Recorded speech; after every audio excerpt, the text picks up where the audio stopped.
एक बार सब लोग दिल से भारत माता का जयकारा लगाएंगे। दोनों मुट्ठी बंद करेंगे, हाथ ऊपर करेंगे और पूरे दिल से बोलेंगे, भारत माता की, भारत माता की, इंकलाब, वंदे वंदे। I love you to.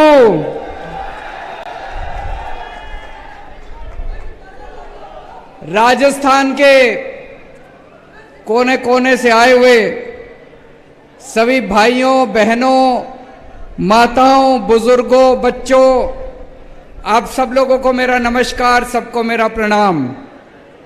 इतनी भारी संख्या में आज सब लोग यहां आए हैं, आपको मैं तहे दिल से शुक्रिया अदा करता हूं। हमें सुनने के लिए आप राजस्थान के कोने कोने से आए। अभी जब हम लोग आ रहे थे,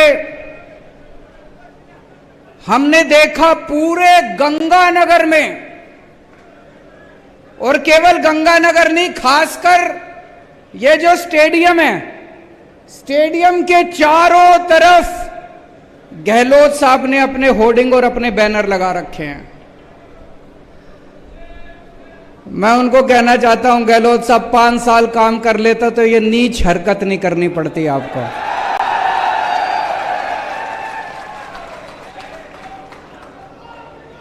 मैंने पूछा किसी से,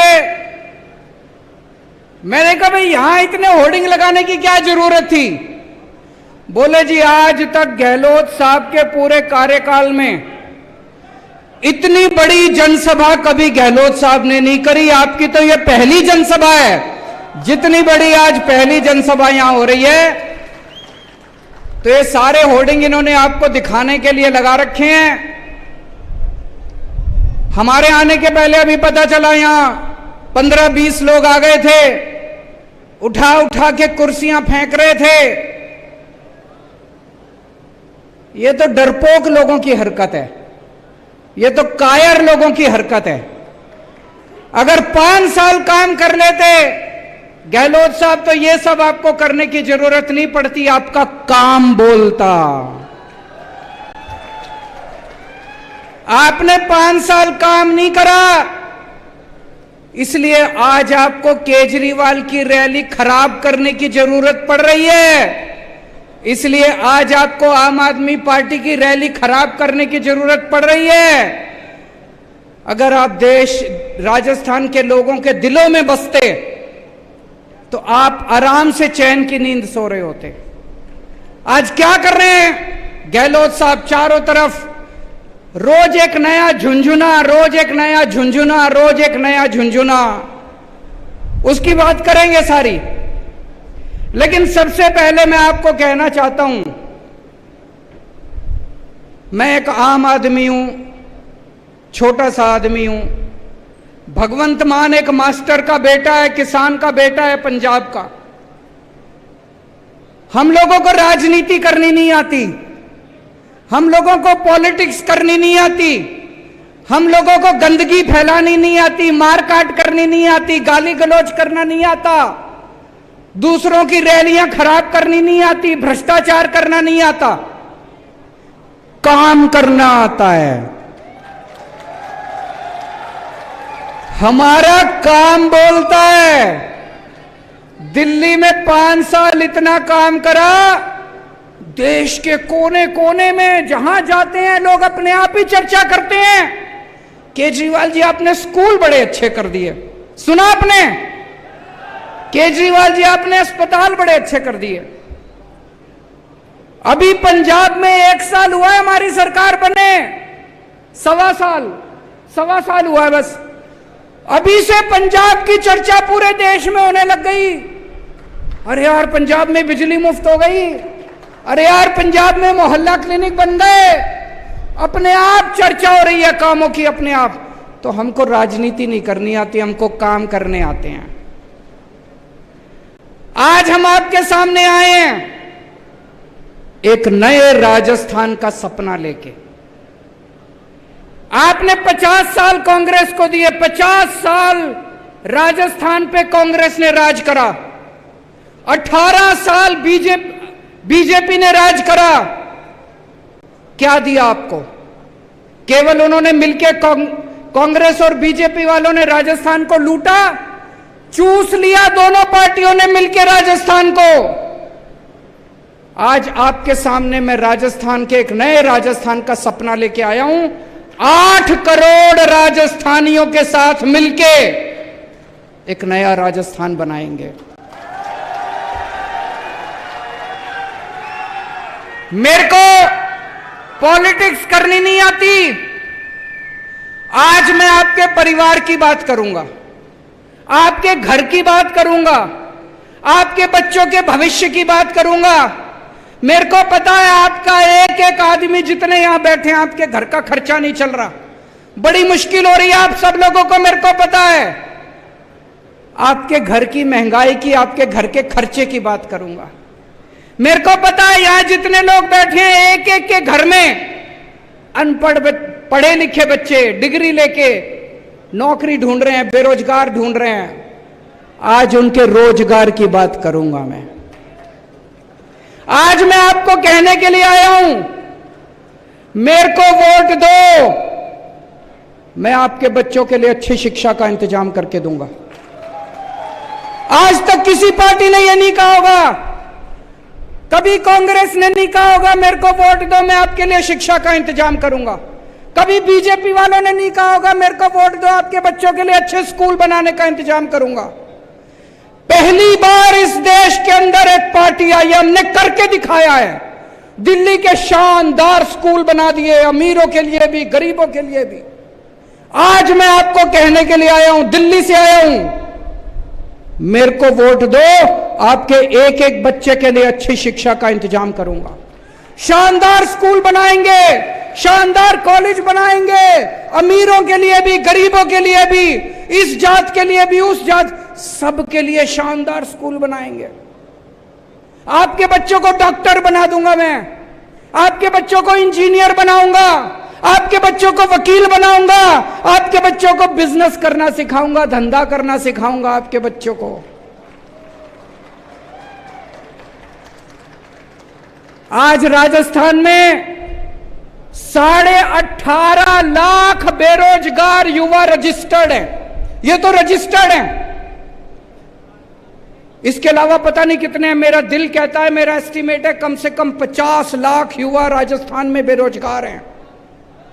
5 साल में क्या किया गहलोत साहब ने, उसके पहले क्या किया वसुंधरा राजे ने? कुछ नहीं किया। मैं दिल्ली में 12 लाख बच्चों को नौकरियां देके आ रहा हूं, मेरे को नौकरियां देनी आती है। भगवंत मान ने पिछले 1 साल में 30,000 बच्चों को सरकारी नौकरी दे दी और अभी 3 लाख बच्चों को नौकरियां देने का इंतजाम कर रहे हैं भगवंत मान।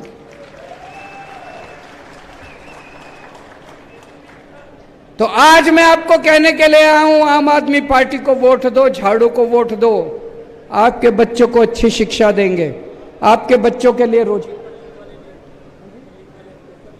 हाँ मैं आ रहा हूं, पेपर लीक उसकी भी चर्चा करूंगा, चिंता ना करो। दोनों पार्टियां मिलके करती है, मेरे को पता है। आज मैं आपको कहने के लिए आया हूं, आपके घर में कोई बीमार हो जाए, सरकारी अस्पताल में राजस्थान में कोई इलाज नहीं होता, ना डॉक्टर, ना दवाई, ना मशीन, ना एक्सरे, कुछ नहीं है। और प्राइवेट में चले जाओ। कल मेरे एक रिश्तेदार का फोन आया, उसका बेटा गिर गया, यहां पे चोट लग गई माथे पे, किसी और राज्य में रहता है, दिल्ली में नहीं रहता, कहीं और रहता है। वो एक बड़े अस्पताल में गया टांके लगवाने, 4 टांके लगने थे। उस बड़े अस्पताल वालों ने 2.25 लाख रुपए का बिल बना दिया। 4 टांके लगाने हैं, 4 टांके। आज इतना महंगा हो गया इलाज कराना, इतना महंगा हो गया इलाज कराना। आम आदमी थोड़ी सी बीमारी हो जाए लुट जाता है, पूरा घर लुट जाता है उसका। दिल्ली में हमने सबका इलाज मुफ्त कर दिया। आपको खांसी है, बुखार है, क्रोसिन की टेबलेट लेनी है, दवाई मुफ्त मिलेगी, डॉक्टर मुफ्त, टेस्ट मुफ्त, सारा इलाज मुफ्त, सब कुछ मुफ्त कर दिया। पूरे दिल्ली में जगह जगह मोहल्ला क्लिनिक खोल दिए, सारे दिल्ली के सरकारी अस्पताल एयर कंडीशनड बना दिए, प्राइवेट अस्पतालों से भी ज्यादा अच्छे कर दिए दिल्ली के सरकारी अस्पताल। अब आपको चाहे 10 रुपए की टेबलेट लेनी है वो भी मुफ्त, और 10 लाख रुपए का इलाज कराना है वो भी मुफ्त, सब कुछ मुफ्त कर दिया। अभी मैंने सुना है गहलोत साहब ने इंश्योरेंस चालू करा है, कराए कि नहीं कराए? इंश्योरेंस चालू करा है, हैं जी? इंश्योरेंस कब मिलेगा? जब अस्पताल में एडमिट होगे तब मिलेगा। मैं ये सोच रहा था, अस्पताल में एडमिट तो कोई बहुत सीरियस, भगवान ना करे बहुत सीरियस बीमारी होती है तब होता है आदमी, बाकी आदमी की जिंदगी में बुखार, खांसी, छोटी छोटी बीमारियां लगी रहती है, डायबिटीज। मैं ही पिछले 8 साल से अभी तक एक बार भी अस्पताल में एडमिट नहीं हुआ, लेकिन छोटी छोटी बीमारियों के लिए तो मैं कई बार गया।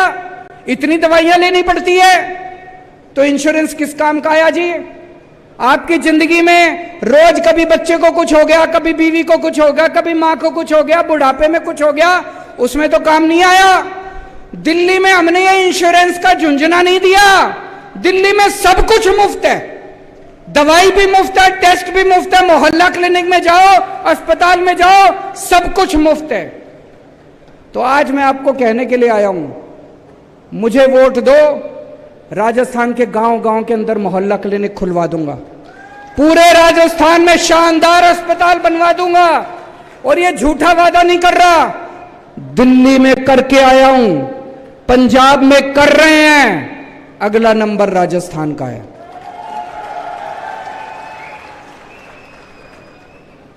देखो जी, नीयत अगर साफ हो, काम करने का मन हो, तो आदमी टाइम थोड़ी देखता है।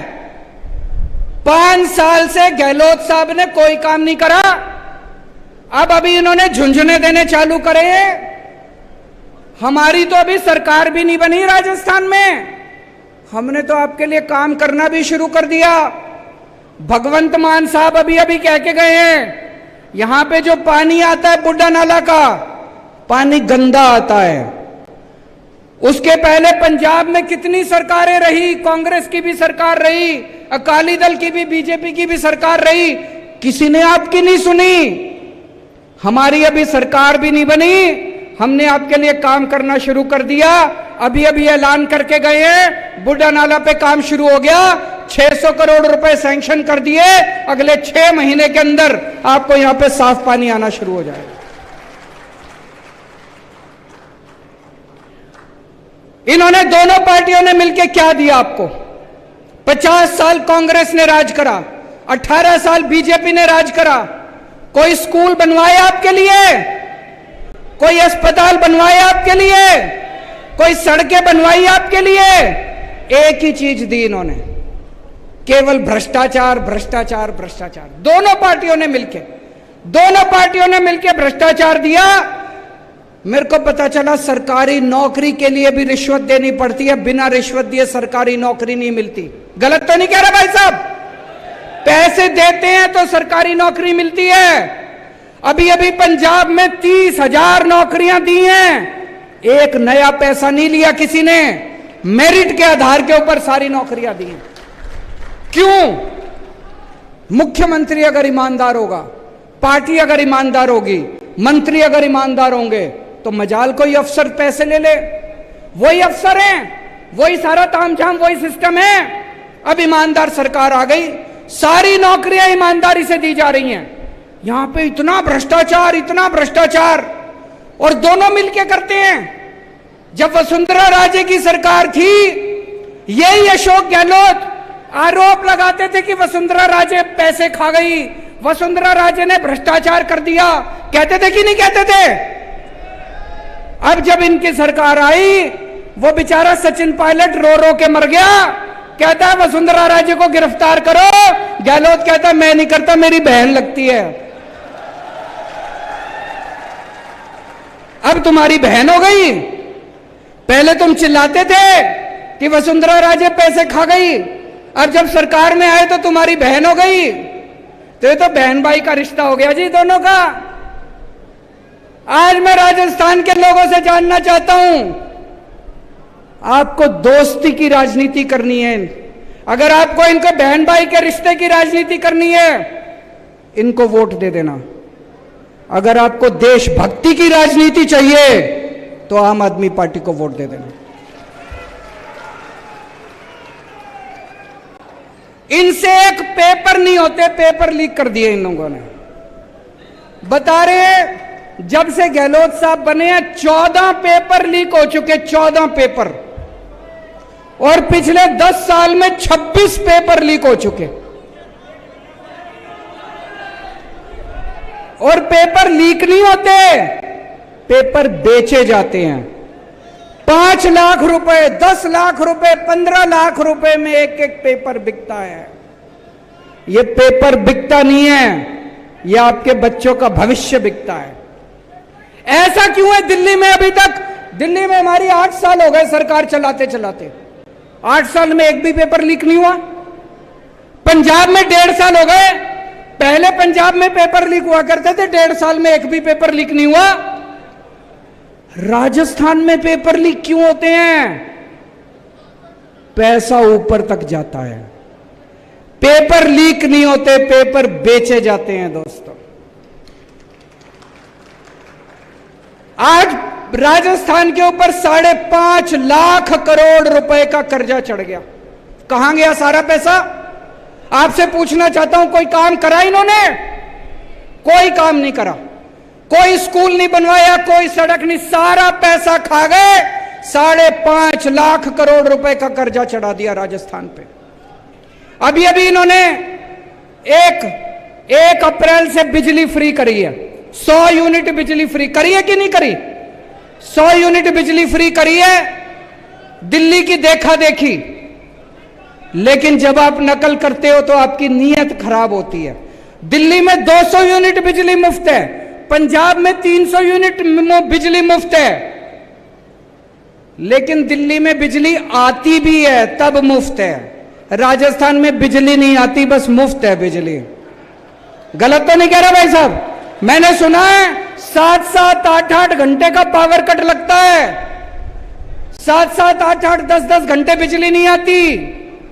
दिल्ली में 24 घंटे बिजली आती है, पंजाब में 24 घंटे बिजली आती है और मुफ्त बिजली आती है। और ये झुंझुना दिया है इन्होंने, गहलोत साहब ने। 4.5 साल क्यों नहीं करा इन्होंने? अभी क्यों करा इन्होंने? चुनाव आ रहे हैं, वोट चाहिए। जैसे चुनाव खत्म हो जाएंगे कह देंगे गहलोत साहब बजट घाटे में चल रहा है, पैसा नहीं है, और ये मुफ्त बिजली खत्म कर देंगे। दिल्ली में 8 साल से बिजली मुफ्त है, पंजाब में 1.5 साल से बिजली मुफ्त है।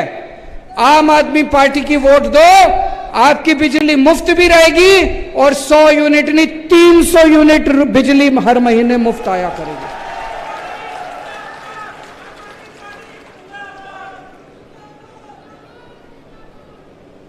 आज राजस्थान को भगवान ने सब कुछ दिया है, इतने मिनरल्स दिए हैं, तांबा दिया है, जिंक दिया है, लिग्नाइट दिया है, पत्थर दिया, चूना दिया, इतने मिनरल्स दिए, इतने सारा सब कुछ दिया, लेकिन इन पार्टियों ने लूट के राजस्थान को खोखला कर दिया। दोस्तों, अगर हम सारे जने मिल जाएं तो राजस्थान को एक बहुत ही संपन्न राज्य बना सकते हैं। पिछले 5 साल के अंदर दिल्ली में हम लोगों ने इतने काम करे, शिक्षा ठीक कर दी, स्कूल ठीक कर दिए, अस्पताल ठीक कर दिए, बिजली ठीक कर दी, पानी ठीक कर दिया, इतने काम करे। मैं कई बार सोचता हूं 75 साल में इन सारी पार्टियों ने मिलकर क्या करा?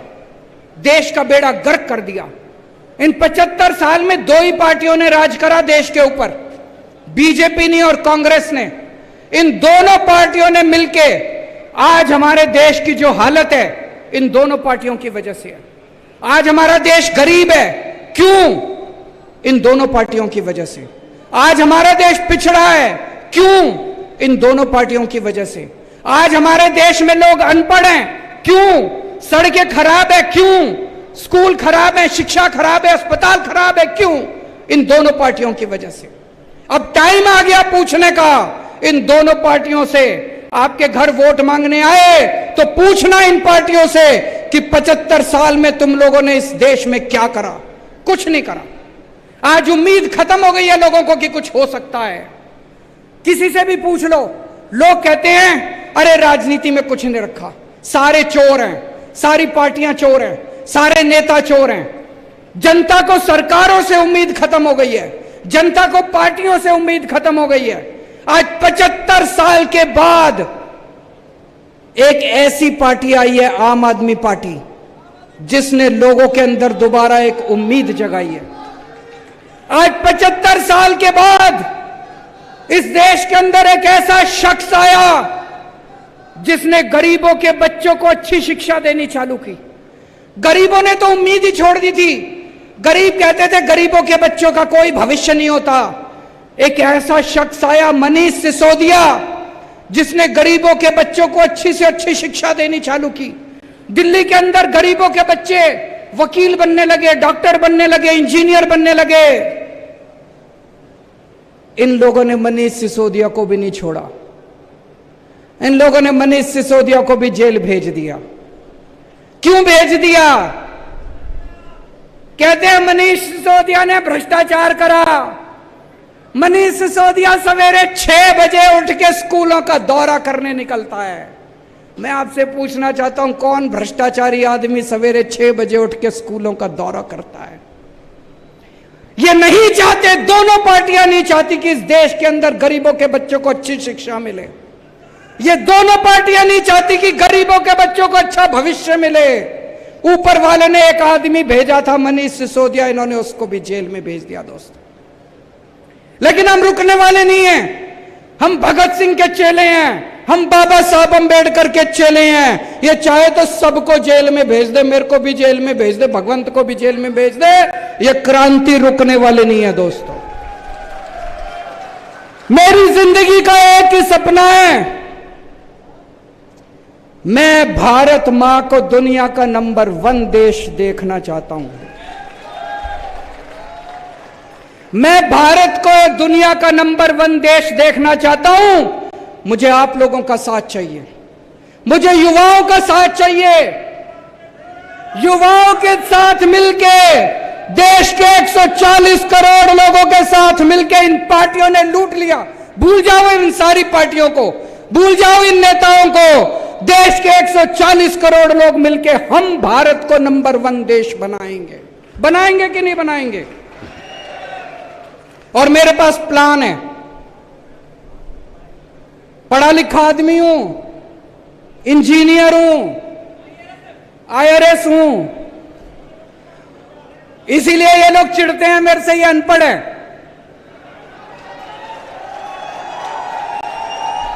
इनकी डिग्री फर्जी है, इनकी डिग्री फर्जी है। मैं पढ़ा लिखा हूं, मेरे पास पूरा प्लान है। 10 साल के अंदर हम भारतवर्ष को दुनिया का नंबर 1 देश बना सकते हैं। 10 साल में मेरे पास प्लान है। 10 साल में हम इस देश से हर अनपढ़ आदमी को पढ़ा लिखा बना सकते हैं, बच्चों को अच्छी शिक्षा दे सकते हैं, अच्छे स्कूल बना सकते हैं। 10 साल के अंदर इस देश से हम गरीबी दूर कर सकते हैं। मेरे पास प्लान है। मेरे को याद है जब मैं छोटा बच्चा था, आप भी जब छोटे थे, 3 तरह के देश होते हैं। एक होते हैं गरीब देश, अविकसित देश, अंडर डेवलप्ड देश। एक होते हैं विकासशील देश, जो विकसित बन रहे हैं अभी। और एक होते हैं विकसित देश, अमीर देश, विकसित देश। भारत विकासशील देश में गिना जाता है। जब मैं छोटा बच्चा था, 5वीं क्लास में पढ़ता था, तब ये कहते थे भारत विकासशील देश है, 20 साल में भारत विकसित देश बन जाएगा। आज भी ये कहते हैं, मैंने मोदी जी का भाषण सुना, कहते 2047 में भारत विकसित देश बन जाए। अरे हम कैसे माने तुम्हारी बात?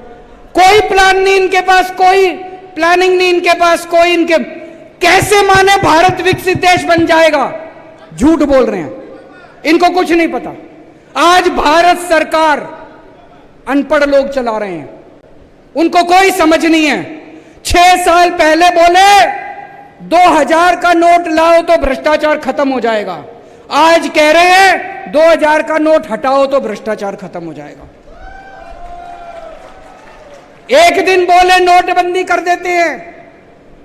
भाई साहब, जब नोटबंदी करी थी पूरा देश बर्बाद कर दिया इन्होंने, कोई उसका फायदा नहीं हुआ। 20 साल पीछे चला गया देश, 20 साल पीछे चला गया देश। आज अगर पढ़े लिखे होते केंद्र सरकार के अंदर, कभी नोटबंदी नहीं करते, कभी किसानों के कानून नहीं लेके आते। ये अगली बार वोट डालने जाओ, भाई साहब एक काम तो करना, पढ़े लिखों को वोट देना, अनपढ़ लोगों को, फर्जी डिग्री वालों को वोट मत देना। हमने काम करके दिखाया है। आज लोग हमारे पे क्यों भरोसा करते हैं? हमने काम करके दिखाया है। दिल्ली में काम करके दिखाया, पंजाब में काम करके दिखाया है।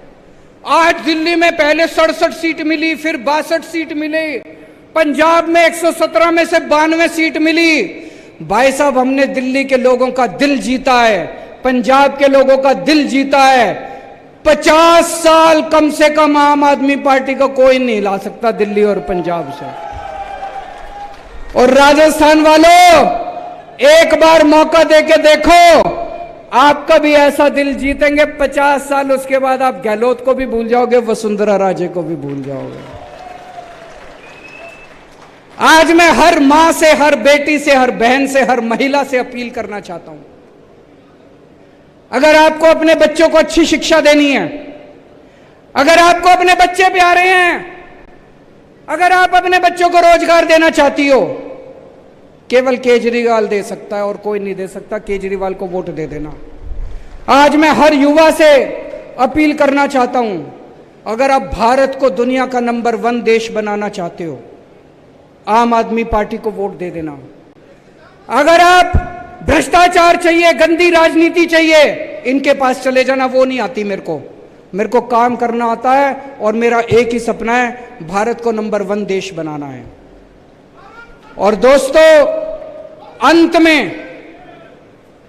मैं आपको एक ऐसे राजा की कहानी सुनाना चाहता हूं।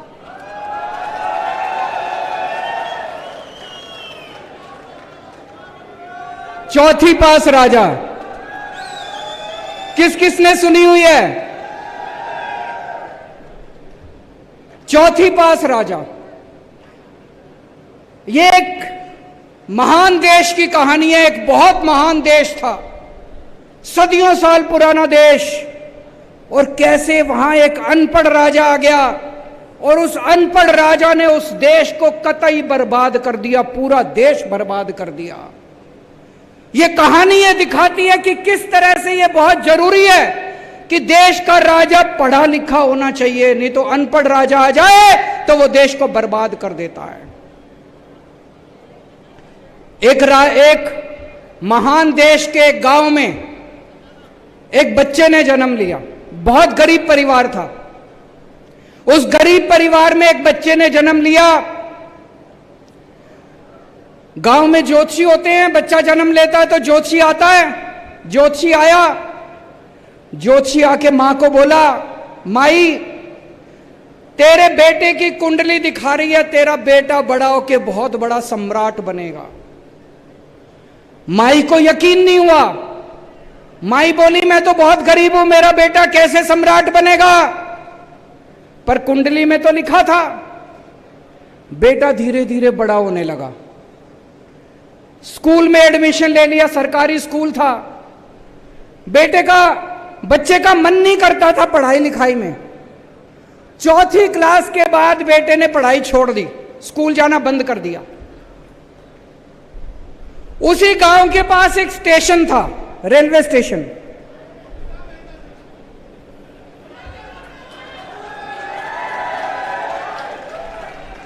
तो घर में बहुत गरीबी थी।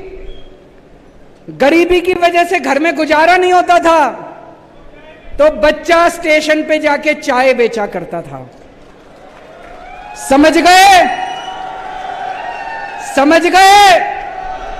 तो बेटा स्टेशन पे जाके चाय बेचा करता था, भाषण बड़े अच्छा देता था। वो बचपन से ही उसको भाषण देने की लत थी। गांव के बच्चों को इकट्ठा कर लेता और खूब भाषण देता। एक बार शुरू होता तो बंद ही नहीं करता, और किसी टॉपिक पे बुलवा लो खूब फेंकता, लंबी लंबी फेंकता। वो बचपन से ही फेंकता था। बच्चा धीरे धीरे बड़ा हुआ। ज्योतिषी की भविष्यवाणी थी, बड़ा होके बच्चा देश का राजा बन गया।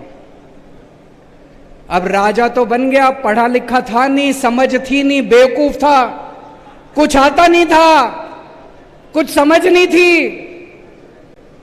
तो अफसर उसके पास फाइल लेके आते। जब अफसर उसके पास फाइल लेके आते, उसे कुछ समझ ही नहीं थी। अब वो अफसरों से कह नहीं सकता मेरे को कुछ नहीं आता, शर्म आती थी उसको। अफसर उससे जो मर्जी साइन करा के ले जाते, जो मर्जी साइन करा के, उल्टा सीधा सब कुछ साइन कर देता था वो बेवकूफ राजा, अनपढ़ राजा, चौथी पास राजा। धीरे धीरे पूरे देश में फैल गया राजा अनपढ़ है। राजा को बड़ा बुरा लगा कि लोग मेरे को अनपढ़ कहते हैं।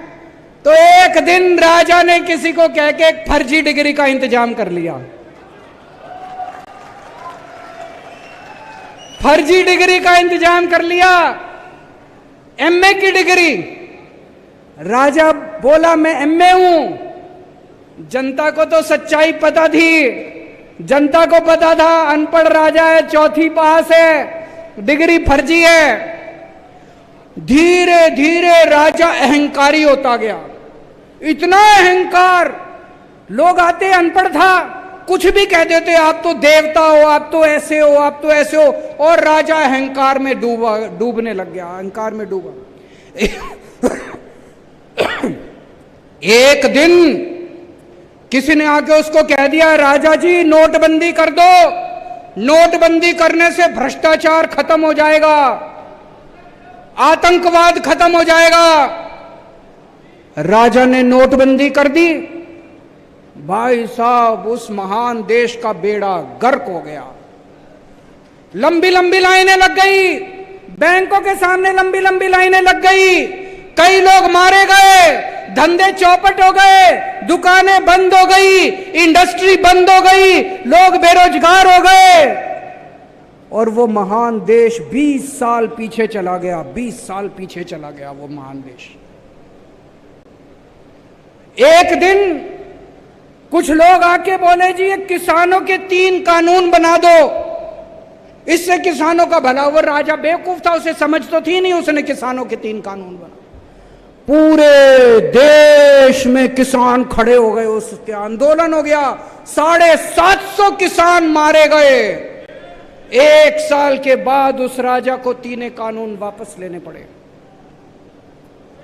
एक दिन उस देश के अंदर महामारी फैल गई, बड़ी कठोर महामारी, लोग मरने लगे।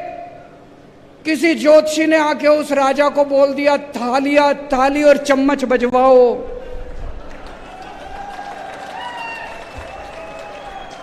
उस राजा ने सारे देश को थाली चम्मच बजवा दी। कोई फायदा नहीं हुआ, कोई फायदा नहीं हुआ। दोस्तों, धीरे धीरे उस राजा के दोस्तों ने पूरे देश में गदर मचा दिया। उसके दोस्तों ने इतना भ्रष्टाचार, उसके दोस्त लोगों को लूटने लगे, पीटने लगे, बलात्कार करने लगे। उसके एक दोस्त ने तो इतना गंदा काम करा,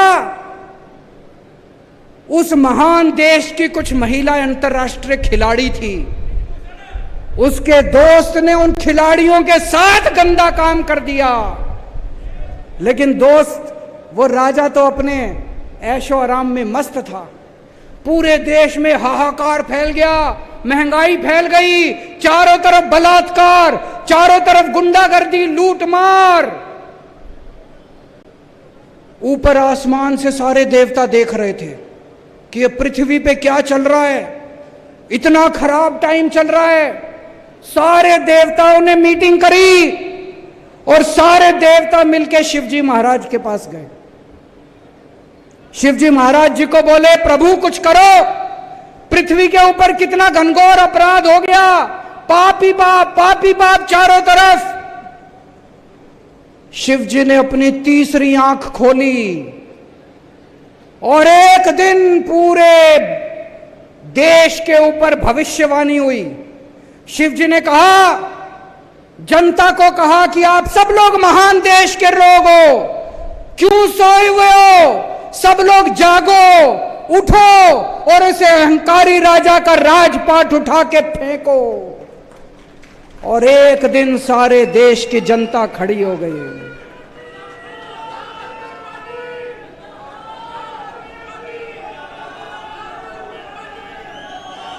एक दिन उस महान देश की सारी जनता खड़ी हो गई। देश तो महान था, जनता भी महान थी, लेकिन जनता सोई हुई थी। जनता को भगवान शिव ने जागृत कर दिया, सारी जनता खड़ी हो गई और उस अहंकारी भ्रष्टाचारी चौथी पास राजा को जनता ने उखाड़ के फेंक दिया। दोस्तों, इस कहानी से एक ही सबक मिलता है, कभी भी अनपढ़ राजा को वोट मत देना, पढ़े लिखे आदमी को वोट देना, फर्जी डिग्री वाले को वोट मत देना। और राजस्थान में एक मौका दो आम आदमी पार्टी को, आपको यकीन दिलाता हूं अगले 50 साल आप सारी पार्टियों को भूल जाओगे। भारत माता की।